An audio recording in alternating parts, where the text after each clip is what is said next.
Aku masih ingat betul sore itu. Sore di mana hidupku mulai berbelok ke arah lain. Arah yang bahkan aku sendiri, seseorang yang pernah yakin bahwa segalanya ada di genggamanku, tidak bisa memahaminya. Cahaya matahari terbenam menyelimuti permukaan sungai Kalimas, airnya berkilauan seolah disepuh emas. Sementara aku duduk sendirian di warung kopi tua, yang dulunya adalah tempat janji temu bisnis para pengusaha Surabaya. Hari ini, tak ada lagi yang mengenaliku. Mungkin mereka berpikir aku sudah tewas dalam kecelakaan pesawat tahun itu. Atau jika belum, toh tak ada bedanya dengan seorang cacat yang tak berguna. Aku adalah Rendra Wijaya, 42 tahun. Dulu, aku adalah CEO dari Wijaya Trans, perusahaan logistik terbesar di Indonesia Timur. Saat namaku disebut, orang-orang biasanya bicara tentang kesuksesan, tentang kontrak bernilai triliunan rupiah, tentang pria yang bisa mengendalikan seluruh sistem transportasi nasional hanya dengan beberapa panggilan telepon. Namun kemudian, suatu pagi 3 tahun lalu, jet pribadiku jatuh dalam perjalanan dari Jakarta ke Surabaya. Aku adalah satu-satunya yang selamat dan harus membayar harganya dengan kedua kakiku. Sejak hari itu, aku bukan lagi Rendra Wijaya di halaman-halaman surat kabar. Aku hanyalah bayangan sunyi di kursi roda, bersembunyi di dalam Villa Darmo yang besar namun dingin. Para dokter bilang, aku seharusnya bersyukur karena masih hidup. Tapi, bagaimana aku bisa bersyukur ketika setiap pagi membuka mata, aku hanya melihat separuh badan bawahku yang tak bergerak, tak berguna seperti seonggok kayu. Aku sudah mencoba semuanya. Ahli saraf terbaik Singapura, spesialis rehabilitasi Jepang, bahkan hingga para dukun dari Kalimantan. Mereka semua gagal. Satu-satunya yang tersisa di dalam diriku adalah kekosongan dan keyakinan yang telah mati. Aku tidak lagi percaya pada Tuhan, tidak percaya pada juru selamat manapun. Aku pernah berkata pada diriku sendiri, dunia ini berjalan dengan uang, bukan mukjizat. Maka ketika sore itu tiba, aku hanya duduk di sana karena kebiasaan memandangi sungai untuk melupakan malam-malam tanpa tidur. Warung kopi itu terletak persis di tepi air. Hanya ada beberapa pelanggan yang diam. Dengkung nyamuk bercampur dengan suara azan yang menggema dari masjid di kejauhan, menandakan sebentar lagi waktu iftar di bulan Ramadan. Di depanku ada sepiring pisang goreng yang tak habis dan segelas kopi hitam yang sudah dingin. Aku sedang tenggelam dalam pikiran berat ketika sebuah suara jernih terdengar di sampingku. Beri aku sisa makananmu, Pak. Aku akan mengajarimu berdiri. Aku mendongak. Seorang anak laki-laki berusia sekitar 8 tahun berdiri di sana, mengenakan baju sarung pudar, matanya yang hitam bersinar dan wajahnya kecoklatan karena angin dan matahari. Aku melihat sekeliling, tidak ada yang menemaninya. Aku tertawa kering, sebuah tawa serak, hampir seperti cemoohan terhadap diriku sendiri. Kau bercanda, anak? Semua dokter terbaik pun tidak bisa melakukannya. Sekarang, anak kecil datang dan mau mengajariku berdiri. Kau pikir aku ini orang bodoh? Anak itu tidak langsung menjawab. Ia hanya menatap lurus ke mataku. Tatapan itu, tenang, damai, dan luar biasa cerah, membuatku tanpa sadar terdiam. Dia berbicara pelan tapi jelas. Aku tidak minta uang, Pak. Aku minta sisa makanan. Karena memberi adalah awal dari sembuh. Aku merasa jantungku terhenti.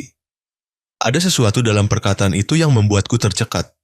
Aku berpura-pura tertawa, berusaha mempertahankan sikap dingin. Kau mau sisa makanan? Ambil saja. Di sana, di piring itu. Aku menggeser piring pisang ke arahnya. Tapi anak itu tidak bergerak. Tidak, Pak harus memberi dengan tangan sendiri. Itu bagian dari hukum. Aku mengerutkan kening. Hukum? Hukum memberi dan menerima. Kalau tidak, sistemnya tak akan bekerja. Aku tidak mengerti, hanya tahu di kepalaku terngiang dua kata. Sistem? Aku telah mendengar ratusan teori tentang operasional, tentang mekanisme, tentang struktur, tapi belum pernah mendengar ada yang berbicara tentang sistem kepercayaan. Ada sesuatu yang mendorongku, mungkin penasaran, mungkin kekosongan. Aku mengambil piring itu dan memberikannya kepada anak kecil itu. Ini, ambillah. Anak itu menunduk, menerima dengan kedua tangan, lalu tersenyum. Senyuman itu, aku tidak bisa melupakannya. Itu bukan senyum dari orang yang butuh pertolongan, melainkan senyum dari orang yang yakin betul bahwa ia akan bisa menolong. Aku duduk di sana, melihat anak itu menghabiskan sisa pisang, lalu dengan hati-hati membersihkan mulutnya. Tidak terburu-buru, tidak takut sama sekali. Setelah selesai makan, ia berdiri, menatapku dan berkata dengan suara yang sulit dipercaya tenangnya, "Nama saya Ihsan. Mulai hari ini, saya akan mengajarimu berdiri." Aku tertawa, terbahak-bahak. Kali ini tak lagi bisa menyembunyikan kepahitan. "Kau mau mengajariku berjalan? Apalagi yang harus kupelajari, nak?" Ia hanya memiringkan kepala, menjawab pelan, "Bukan belajar berjalan, tapi belajar percaya." Kalimat itu membuatku kaku. Dalam sekejap, aku tidak lagi mendengar suara orang di sekitarku, hanya mendengar suara angin berembus melewati permukaan sungai dan suara jantungku berdetak, pelan, berat, seperti sedang membangunkan sesuatu yang telah lama tertidur. Aku tidak tahu mengapa aku bertanya, "Kau dari mana?" Dia menjawab, "Dari tempat yang masih percaya." Aku tidak mengerti, tetapi tatapan mata anak itu membuatku tidak bisa lagi mencemooh. Mungkin karena dalam tatapan itu, aku melihat diriku yang dulu. Pria yang berani bermimpi, yang pernah percaya bahwa tidak ada yang mustahil. Langit sudah gelap, suara azan maghrib menggema, dan semua orang di warung mulai berbuka puasa. Aku masih duduk diam melihat sungai Kalimas yang semakin gelap. Ihsan berdiri, menunduk memberi salam. "Besok sore, aku akan datang lagi, Pak. Aku janji." Aku mengikuti anak itu pergi dengan pandangan mata. Sosok kecil itu perlahan menghilang di antara cahaya lampu kuning yang samar dari ganggang tepi sungai. Aku tidak tahu mengapa aku merasa hampa ketika ia menghilang, padahal kami baru bertemu kurang dari 10 menit. Di kepalaku terngiang kalimat tadi. Bukan belajar berjalan, tapi belajar percaya. Aku bergumam, seolah berbicara pada diriku sendiri, percaya pada apa? Aku sudah kehilangan terlalu banyak untuk percaya pada hal lain lagi. Tapi mungkin, di lubuk hati yang terdalam, masih ada sepotong kecil yang belum sepenuhnya padam. Potongan kecil yang baru saja disentuh, tanpa sengaja, oleh anak bernama Ihsan itu.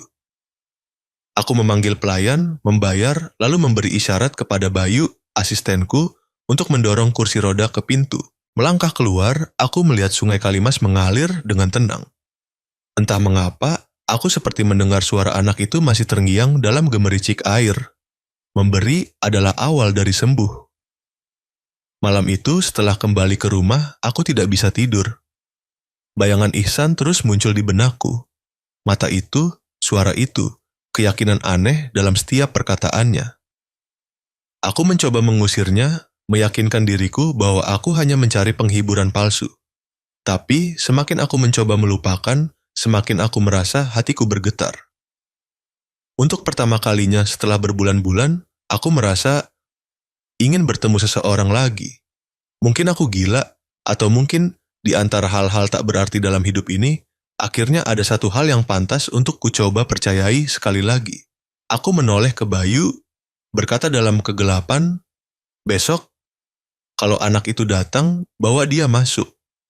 Bayu terdiam sejenak, lalu menjawab pelan, "Baik, Pak, tapi anak yang mana?" Aku tersenyum, meskipun air mata tiba-tiba menetes. Anak kecil di tepi sungai yang bilang bisa mengajariku berdiri. Aku tidak tahu mengapa aku mengatakan hal itu. Tapi malam itu aku bermimpi berdiri di tepi sungai Kalimas, melihat cahaya matahari memantul di permukaan air, dan di kejauhan ada tangan kecil yang terulur ke arahku. Jika Anda pernah kehilangan kepercayaan, pernah merasa hidup ini tidak ada lagi yang pantas untuk dimulai lagi, saya mengerti Anda. Karena pernah ada saatnya, aku juga duduk di dalam kegelapan itu. Sampai seorang asing kecil berani berkata padaku bahwa memberi adalah awal dari sembuh. Cobalah untuk memberi, meskipun hanya hal kecil, terkadang justru saat kita memberi, kita akan menemukan bagian yang hilang dari diri kita sendiri. Dan aku tidak tahu bahwa besok hidupku akan berubah selamanya. Aku pernah berpikir pintu kepercayaan di dalam diriku telah tertutup selamanya sejak hari kedua kakiku tak bergerak. Tapi pagi itu, ketika sinar matahari menyelinap melalui tirai tebal di Villa Darmo, aku menyadari ada sesuatu yang berbeda, sesuatu yang sangat kecil, namun cukup untuk membuat hatiku bergetar pelan. Ihsan benar-benar datang. Anak itu masuk dengan langkah lambat, matanya bening seperti cahaya sungai Kalimas sore sebelumnya. Tidak ragu, tidak takut, ia berdiri di tengah ruang tamu yang luas, tempat tergantung lukisan-lukisan yang pernah kubeli seharga ratusan juta rupiah. Kini hanya menjadi pajangan bagi seorang yang duduk di kursi roda. Aku menatapnya, setengah penasaran, setengah waspada. "Kau benar-benar datang?" tanyaku, suaraku kering. "Saya janji, Pak." Orang yang tidak menepati janji berarti sistemnya rusak. Aku sedikit mengerutkan kening. Sistem lagi. Dia mengucapkan kata itu dengan keyakinan yang menjengkelkan, seolah dalam dunianya segala sesuatu diatur oleh hukum tak terlihat yang tidak kuketahui. Aku menyuruh Bayu membawakan sarapan, beberapa menu sederhana, roti, telur rebus, dan kopi pahit. Ketika pelayan hendak membereskan meja, Ihsan mengangkat tangan. "Jangan, biar Pak Rendra sendiri yang memberi." Aku menatapnya, terkejut. "Kau ingin aku melakukan apa?" "Memberi dengan tangan sendiri, itu penting." Bayu berdiri di samping, mendesah pelan. "Anak ini aneh, Pak. Mau saya usir saja?" Aku memberi isyarat agar dia diam. Ada sesuatu yang membuatku tidak bisa lagi menganggap ini sebagai lelucon. Aku meraih piring kue, sedikit gemetar lalu menyodorkannya ke arah Ihsan. Ia menyambut dengan kedua tangan, menunduk sangat dalam, lalu berkata, "Terima kasih. Sekarang sistemnya sudah dimulai." Aku tertawa pelan. "Sistem? Sistem apa?" Anak itu tidak menjawab, hanya mengeluarkan sebuah buku kecil bersampul usang dari saku bajunya. "Pak ingin berdiri lagi, kan? Maka kita mulai pelajaran pertama." Aku mengamati Ihsan membalik halaman, dengan hati-hati menggunakan pensil untuk menggambar garis-garis spiral. Lingkaran menyambung lingkaran, lambat, teratur seperti napas. Setelah selesai, ia meletakkan buku itu di hadapanku. Di atas kertas itu ada gambar spiral yang aneh, sederhana tapi memikat. Aku tidak tahu mengapa, hanya dengan melihatnya, kepalaku seperti dialiri listrik ringan. "Tatap ini, Pak," katanya, "selama 1 jam. Jangan bicara, jangan berpikir, hanya lihat." Aku mengerutkan alis. 1 jam? Untuk apa? "Untuk menyalakan sistemmu yang tertidur." Aku tertawa. "Kau pikir aku robot?" "Tidak, Pak.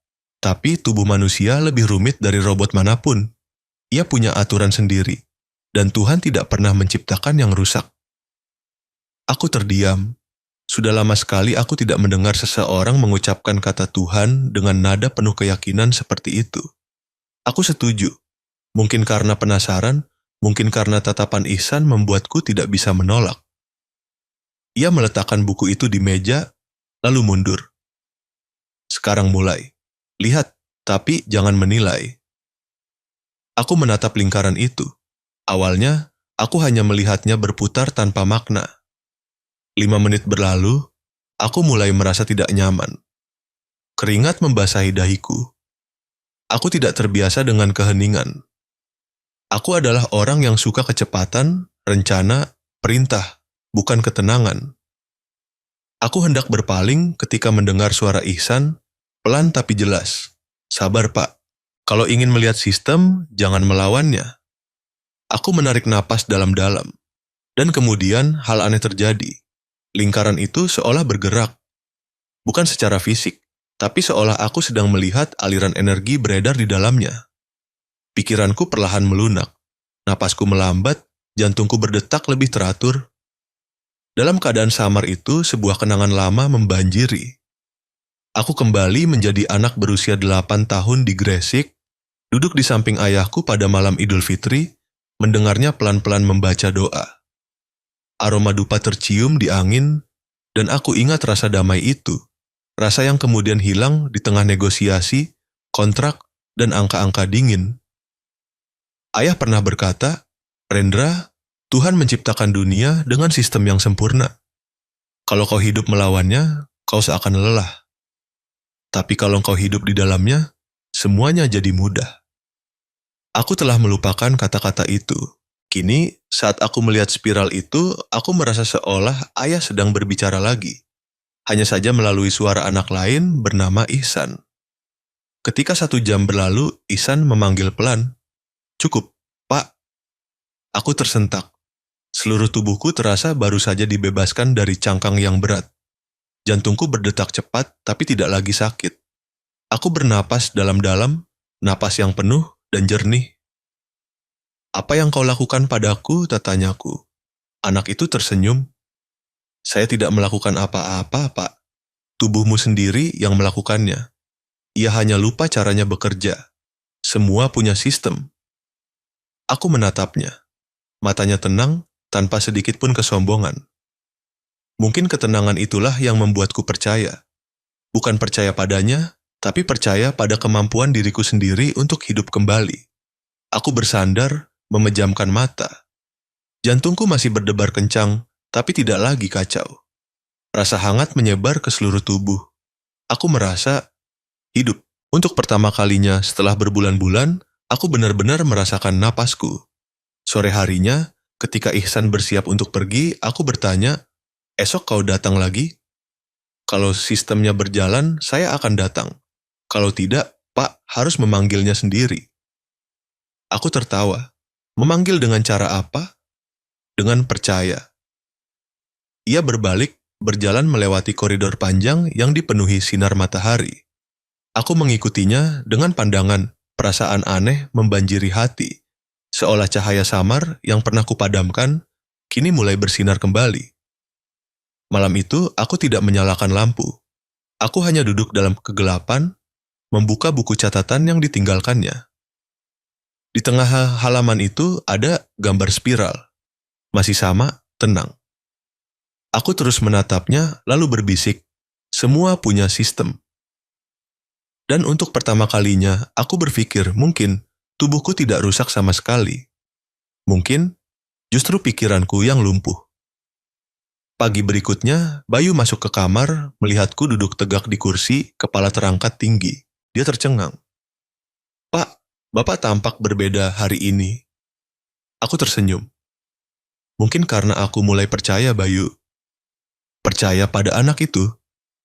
Tidak, percaya pada diriku. Bayu terdiam, aku juga diam.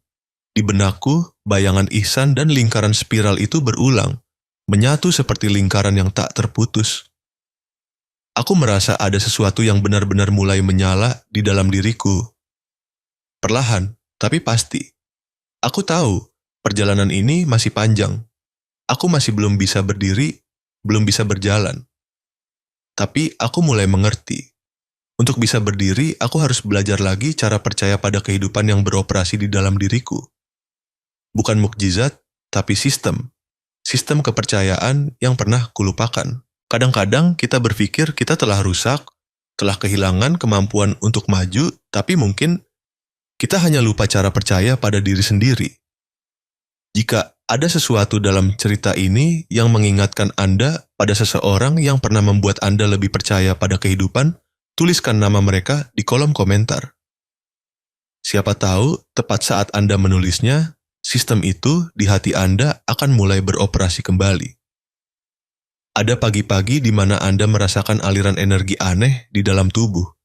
Bukan karena Anda lebih sehat, Tapi karena Anda ingin percaya bahwa hari ini akan berbeda. Pagi ke-10 sejak Ihsan mulai mengajariku, aku merasakan perasaan itu.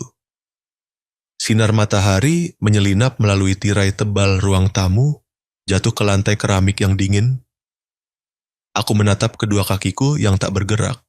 Mereka masih di sana, patuh, tak berguna, tak beda dengan 2 potong kayu. Tapi di kepalaku terngiang suara anak itu. Tubuhmu tidak rusak, ia hanya lupa cara bekerja. Aku memejamkan mata. Untuk pertama kalinya, aku percaya bahwa mungkin aku benar-benar belum sepenuhnya kehilangan segalanya. Bayu tidak ada hari itu.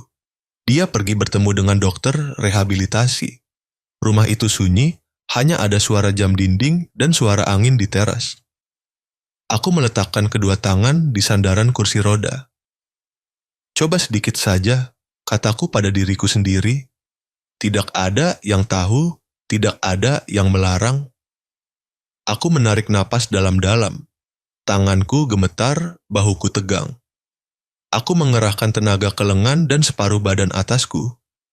Aku merasa tubuhku terangkat sedikit. Perasaan kuat, penuh harapan membanjiri. Aku mendengar detak jantungku yang cepat di dadaku. Benar, gumamku. Aku bisa. Tapi sebelum pikiran itu selesai, rasa sakit yang menyengat menembus punggungku seperti sengatan listrik. Dunia terbalik, aku terjatuh ke depan. Kepalaku membentur lantai. Aku mendengar suara krek yang kering, lalu warna merah. Semuanya memudar. Aku terbangun ketika Bayu mengguncangku. Suaranya panik. "Pak Rendra, tolong, panggil dokter, cepat." Rasa lembab menyebar di pipiku. Aku menyentuhnya, darah, leherku kaku. Setiap napas adalah rasa sakit yang menyayat. Dokter tiba dalam 10 menit, wajahnya tegang. Setelah memeriksa, ia menggelengkan kepala. Cedera tulang belakangnya makin parah. Jika dipaksa lagi, ia bisa mati. Mati? Aku menyeringai, suaraku serak. Aku sudah mati sejak lama. Bayu menggenggam erat tanganku. "Pak, berhentilah. Semua ini omong kosong. Anak itu mungkin hanya menipu kita. Saya mohon, jangan teruskan lagi." Aku tidak mengatakan apa-apa. Hanya sebagian di hatiku yang masih mencoba percaya bahwa Ihsan akan datang. Tapi ketika malam tiba, aku mulai bingung. Aku berbaring di ranjang rumah sakit, di ruangan gelap. Dokter sudah meminta Bayu menjagaku semalaman. Di luar, hujan mulai turun, rintik-rintik di atap genteng tua. Lampu tidur berkedip. Suara listrik berdesis pelan di udara. Aku lelah, seluruh tubuhku mati rasa. Di kepalaku, bayangan Ihsan muncul lalu menghilang. Aku bertanya pada diriku sendiri, apakah dia nyata atau hanya ilusi yang kupegang erat untuk bertahan hidup? Jika Anda pernah meragukan takdir, cobalah mencari cerita-cerita lain di kanal ini. Mungkin Anda akan sadar, beberapa pertemuan tidak datang agar kita percaya pada seseorang, melainkan agar kita melihat kembali diri kita sendiri. Aku memejamkan mata, tertawa sendiri dalam keputusasaan. Orang seperti aku, percaya pada seorang anak kecil, dan kemudian kilat menyambar di luar jendela. Dalam sekejap cahaya yang singkat itu, aku melihat bayangan kecil berdiri tepat di pintu kamar. Aku pikir aku sedang bermimpi, tapi suara itu terdengar, selembut napas. Aku sudah bilang, Pak, jangan melawan sistem. Aku membuka mata lebar-lebar. Ihsan berdiri di sana, rambutnya basah oleh hujan, matanya bersinar lebih terang daripada lampu yang berkedip-kedip. Dia mendekat, tanpa mengucapkan kata lain. Bayu tertidur pulas di kursi luar, tidak mendengar apa-apa. Aku ingin bersuara, tapi tenggorokanku kering. Ihsan meletakkan jari di bibirnya, memberi isyarat agar aku diam. Dia duduk di samping ranjang, tangan kecilnya menyentuh dahiku. Kulitnya dingin karena hujan, tapi kehangatan dari tangan itu perlahan menyebar ke tubuhku. Tubuhmu luka, tapi lukamu bukan di sana.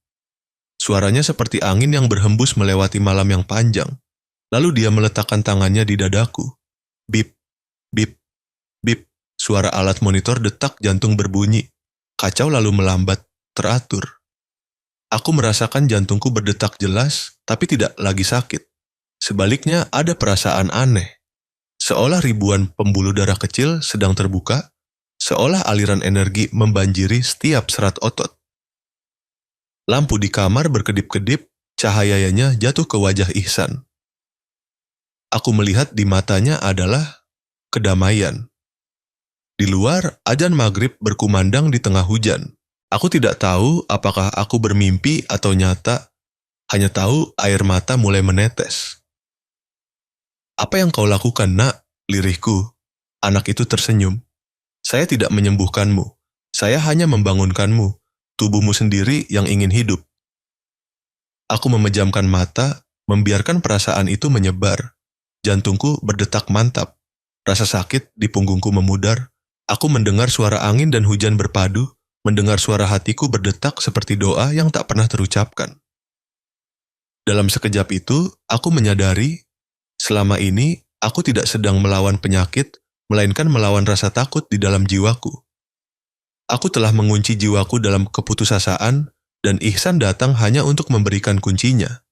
Aku tidak tahu sudah berapa lama aku tertidur. Ketika membuka mata, hujan sudah reda. Cahaya fajar menyinari melalui bingkai jendela. Bayu masih tertidur pulas di kursi. Aku melihat sekeliling, Ihsan tidak ada lagi di sana. Di atas meja hanya tersisa selembar kertas kecil ditulis dengan tulisan tangan bulat. "Kalau ingin hidup, berhentilah takut mati."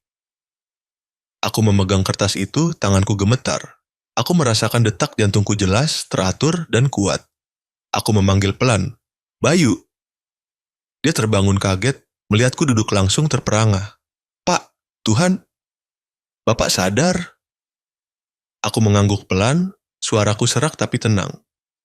"Bayu, kita tidak memerlukan dokter hari ini. Aku cuma butuh udara pagi." Dia mendorong kursi rodaku ke balkon. Sinar matahari pagi menyebar di seluruh taman. Aku menarik napas dalam-dalam. Tidak, aku masih belum bisa berdiri, tapi ada sesuatu di dalam diriku yang sudah berdiri.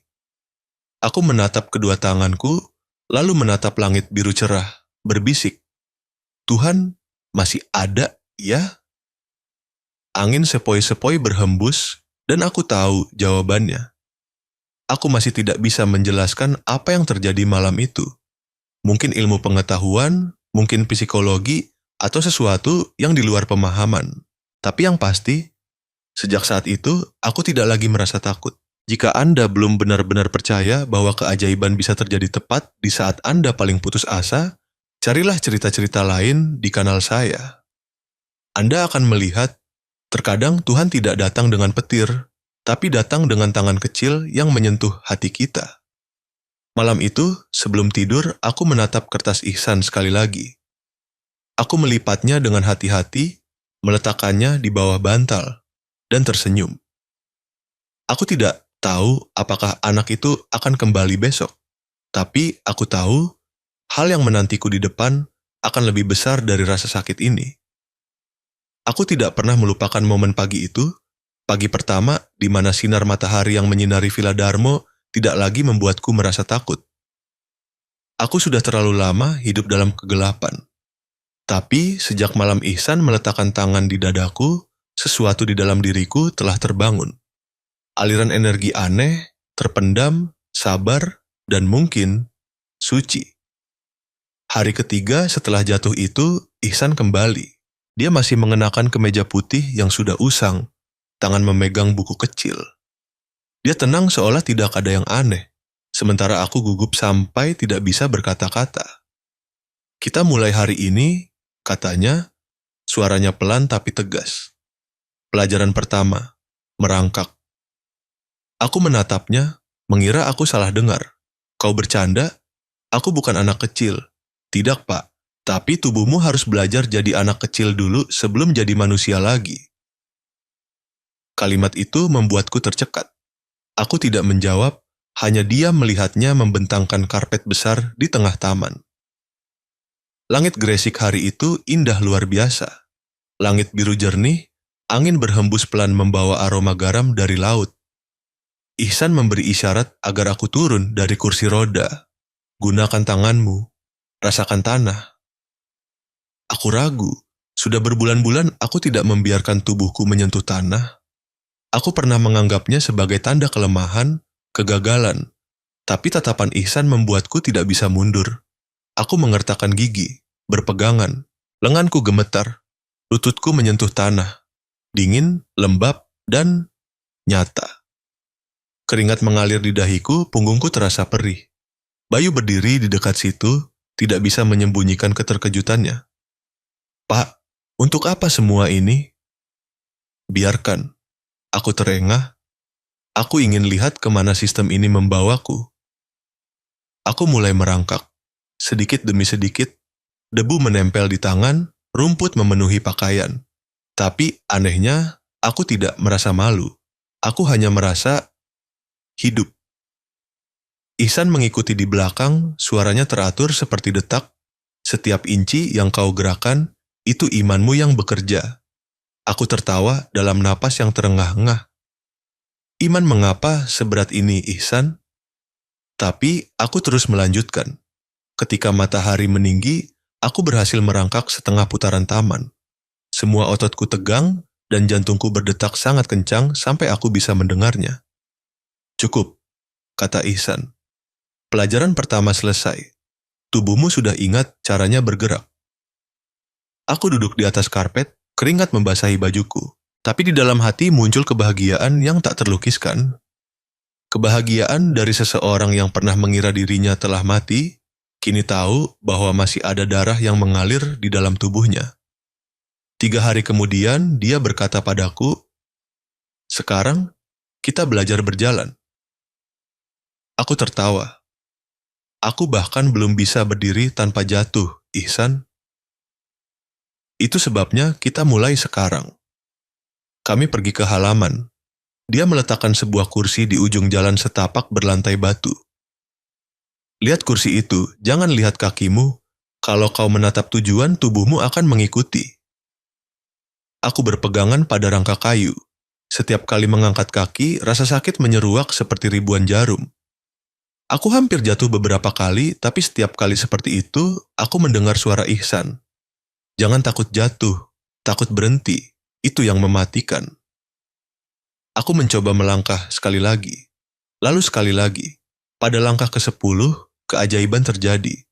Tubuhku, yang pernah kuanggap sebagai beban, tiba-tiba menemukan ritmenya sendiri. Aku berjalan, tidak stabil tapi nyata. Bayu berteriak, "Pak, Anda berdiri." Aku berhenti, air mata tumpah tanpa sempat kuseka. Aku berdiri di bawah sinar matahari, merasakan angin membelai wajah, dadaku penuh dengan napas. Aku tahu, itu belum mukjizat terakhir, tapi jelas itu sudah dimulai. Seminggu kemudian, Ihsan datang lebih awal dari biasanya. Di tangannya ada beberapa bilah kayu yang disusun menjadi pagar rendah. Pelajaran ketiga, berlari, katanya. Matanya berkilauan, aku tertegun. Berlari, kau gila? Tidak, Pak, tapi kau sudah siap. Sekarang bukan soal kaki, tapi soal keberanian. Bayu berdiri di samping, menggelengkan kepala tidak percaya. Aku menatap pagar kayu rendah itu, menarik napas dalam-dalam. Mungkin aku memang gila, tapi aku ingin percaya sekali lagi. Aku berlari. Awalnya hanya langkah cepat yang canggung. Tubuhku bergoyang, tapi setiap kali aku hampir jatuh, Ihsan berteriak, "Jangan lihat ke bawah, lihat ke depan." Aku tidak mendengar apa-apa lagi selain suaranya. Semua suara memudar, hanya tinggal napas dan detak jantung. Dan kemudian, aku melompat. Telapak kakiku menyentuh tanah, tidak sakit, hanya ringan. Aku berbalik melihat Bayu. Dia terperangah, tangannya gemetar. Saya tidak percaya, Pak benar-benar melakukannya. Aku tertawa, napasku terputus-putus. Aku juga tidak percaya Bayu, tapi sistemnya benar-benar bekerja. Sore itu, Ihsan datang ke sampingku meletakkan tangan di bahuku. Sudah waktunya pelajaran terakhir. Apalagi yang tersisa? Terbang. Aku tertawa terbahak-bahak, mengira dia bercanda. Tapi dia hanya menatap lurus, serius sampai menakutkan. Kau punya helikopter pribadi, kan? Kami pergi ke bandara kecil di Gresik. Helikopter itu terparkir di tengah lapangan, diam di bawah matahari terbenam yang merah menyala. Dia menunjuk ke sana. Sekarang kau harus menerbangkannya. Ihsan, aku bahkan tak merasakan kakiku. Itu tidak penting. Tubuhmu alat, kehendakmu mesinnya. Aku duduk di kursi pilot, dia duduk di samping, diam. Aku memejamkan mata, mengingat perasaan pertama saat merangkak, saat berdiri, saat berlari. Lalu aku membayangkan kedua kakiku menginjak pedal dengan kuat, tanganku memutar tuas kendali, baling-baling berputar kencang. Suara mesin terdengar. Aku membuka mata. Jarum jam bergetar kuat. Angin menerbangkan rambut Ihsan, dan kami meninggalkan permukaan tanah. Jantungku berdebar kencang, telingaku berdenging. Di bawah sana, kota kecil Gresik menyusut dalam cahaya senja. Aku tertawa keras, air mata membanjiri. Ihsan, aku terbang. Dia hanya tersenyum. Kau menyembuhkan dirimu sendiri, aku hanya kunci. Ketika aku mendarat, matahari sudah terbenam. Aku melepaskan sabuk pengaman, berbalik hendak mengatakan sesuatu, tapi kursi di sampingku kosong. Ihsan telah menghilang. Di kursi itu hanya tersisa selembar kain putih dengan pinggiran yang disulam hati-hati bertuliskan, segalanya punya sistem. Aku memegangnya, tanganku gemetar. Merasakan angin malam berembus, membawa aroma asin dari laut. Aku menatap langit malam yang perlahan menyelimuti dan bertanya pada diriku sendiri. Siapa anak itu? Tidak ada jawaban. Hanya hatiku, untuk pertama kalinya setelah bertahun-tahun, merasa damai. Malam itu, aku duduk di dekat jendela, melihat kain putih di bawah cahaya bulan. Semua kenangan tentang anak itu, setiap perkataan, setiap pelajaran, menyatu menjadi sesuatu yang melampaui akal sehat. Sebuah sistem hidup, sebuah kepercayaan baru. Aku tahu, besok orang akan bertanya, bagaimana Anda melakukan itu? Dan aku hanya akan tersenyum. Saya tidak melakukan apa-apa. Saya hanya percaya. Di luar, suara ombak memukul pantai dengan teratur seperti detak jantung. Aku berbisik pada diriku sendiri. Ihsan, jika kamu mendengarku, terima kasih, tapi aku belum selesai.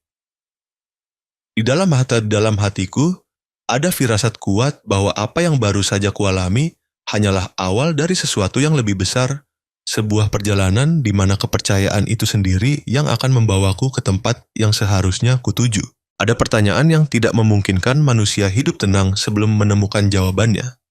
Bagiku, pertanyaan itu bernama Ihsan. Sudah 2 tahun sejak anak itu menghilang. 2 tahun sejak terakhir kali aku melihat senyum tenangnya di samping helikopter. Hidupku berubah total setelah itu, tapi perubahan itu justru membuatku tidak bisa berhenti bertanya. Siapakah dia? Aku sudah bisa berjalan lagi, berlari, bahkan menaiki tangga dengan kedua kaki yang pernah dianggap lumpuh. Aku mengelola yayasan Harapan Insani, membantu ratusan penyandang disabilitas untuk pulih. Aku dipuji oleh pers sebagai pria mukjizat. Tapi aku tahu betul, aku bukan mukjizat. Aku hanyalah hasil dari sebuah pertemuan yang tak seorang pun bisa jelaskan. Aku masih ingat upacara pembukaan pusat pertama. Ketika kerumunan bertepuk tangan, aku melihat sekilas bayangan seorang anak laki-laki berbaju putih di antara lautan manusia, membalikan badan dan berjalan pergi. Jantungku serasa berhenti berdetak. Aku lari keluar, memanggil namanya, Ihsan. Tapi ketika sampai di sana, hanya ada angin yang berhembus melewati gerbang. Sejak hari itu, aku mulai mencari. Aku meminta bantuan kenalan di Surabaya, Gresik, Sidoarjo. Tidak ada yang tahu. Ada yang bilang pernah melihat seorang anak yang mirip Ihsan di dermaga Lamongan, membantu para pengemis. Ada yang bilang dia sudah pergi ke Madura. Aku tidak menyerah. Setiap tempat yang kulewati, aku merasa seolah dia baru saja pergi belum lama. Suatu pagi di musim kemarau, aku tiba di Lamongan. Laut tenang, ombaknya pelan, dan aroma garam bercampur dengan bau kelapa kering tercium di udara. Sopir membawaku ke sebuah desa kecil di tepi pantai, tempat tinggal seorang wanita bernama Bu Fatimah. Seorang penduduk setempat mengatakan bahwa dia pernah memiliki seorang putra bernama Ihsan. Aku tidak tahu apa yang kuharapkan, bertemu dengannya lagi atau hanya untuk membuktikan bahwa dia benar-benar pernah ada. Rumah ibu itu terletak di ujung jalan tanah kecil, sederhana, atap jerami, dinding kapur yang mengelupas.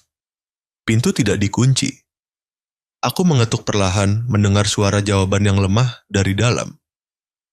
Silakan masuk. Di dalam, cahaya samar masuk melalui jendela kecil. Di atas meja kayu tua diletakkan sebuah foto. Seorang anak laki-laki berbaju kemeja putih tersenyum. Di bawah bingkai foto, aku melihat tulisan, Ihsan Fathur Rahman, wafat 3 tahun lalu. Aku terdiam. Tidak mungkin. Gumamku mundur selangkah.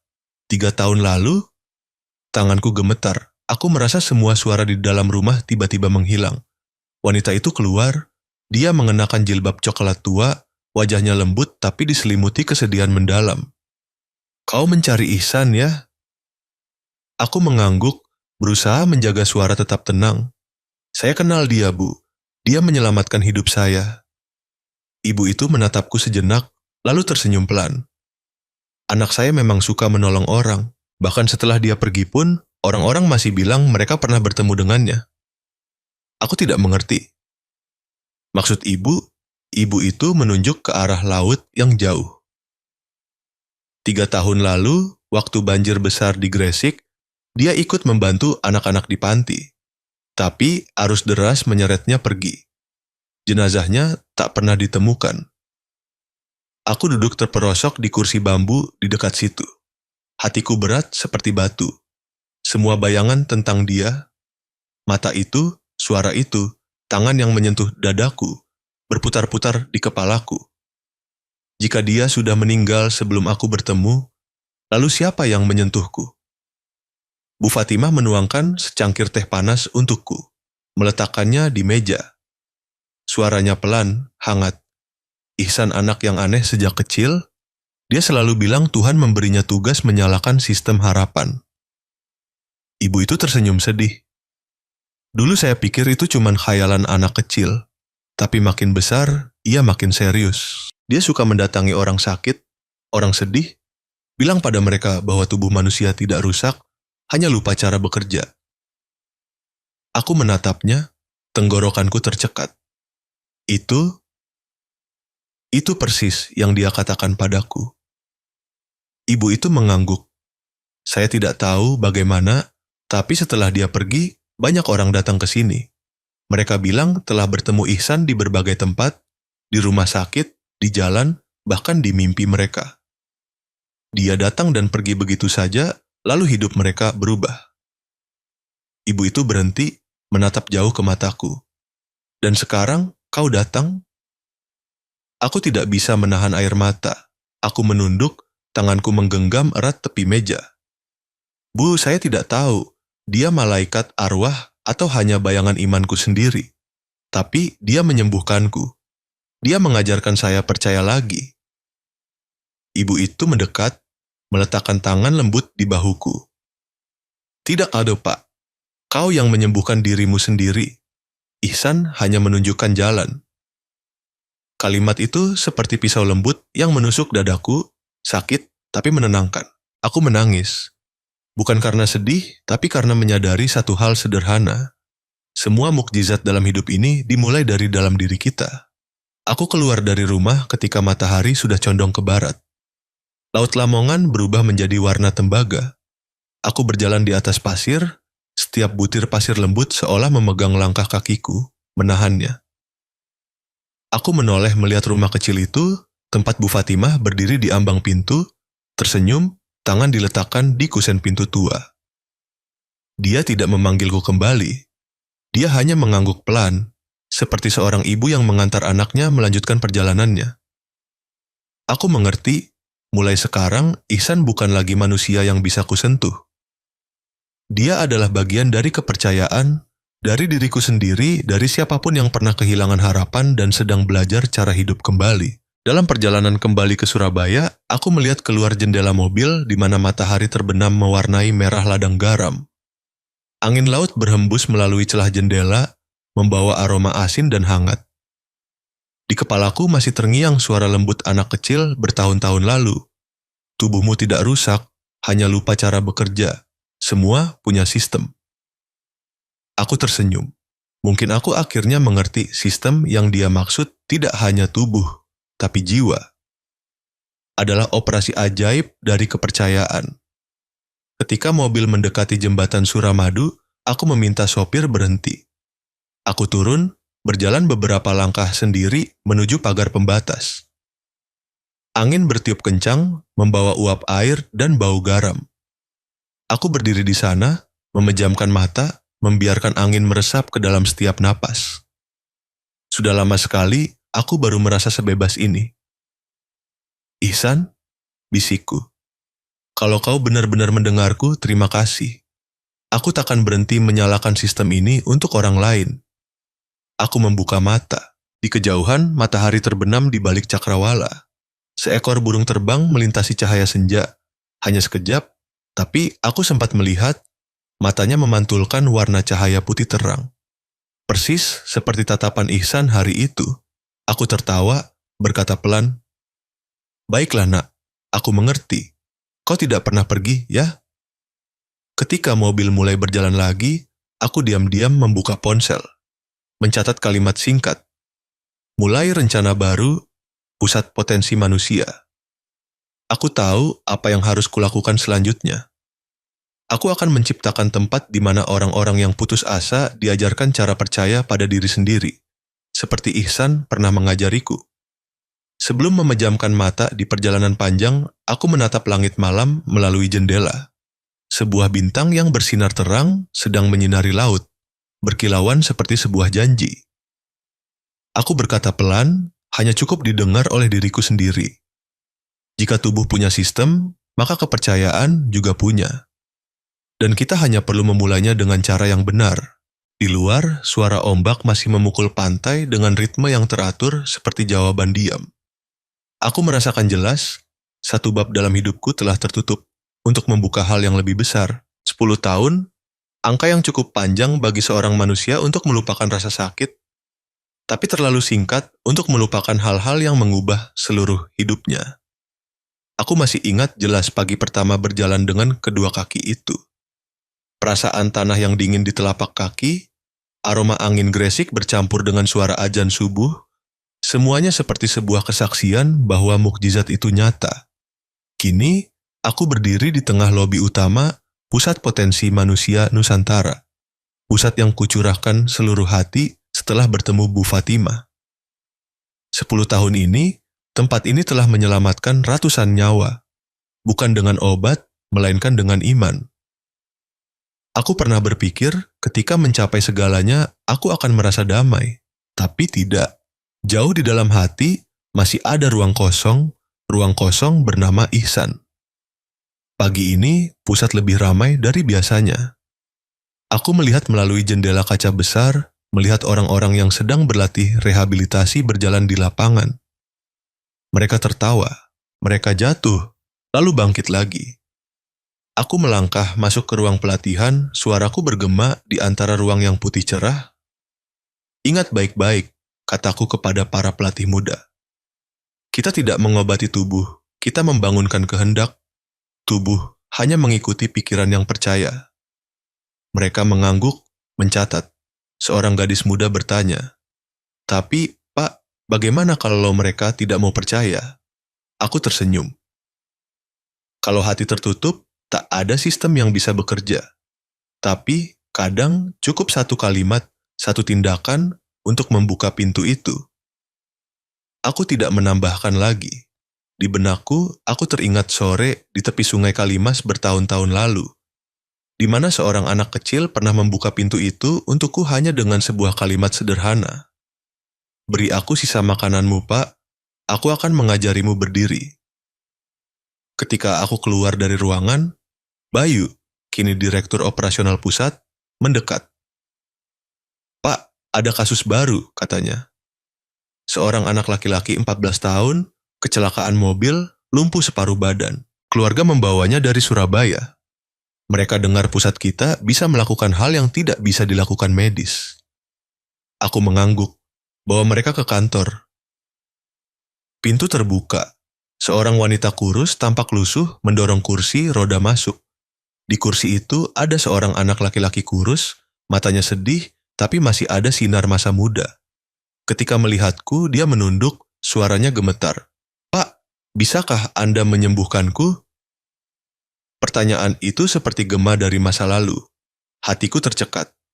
Aku menatapnya, dan dalam sekejap, aku melihat diriku sendiri 12 tahun yang lalu, putus asa, sombong, dan haus akan kehidupan.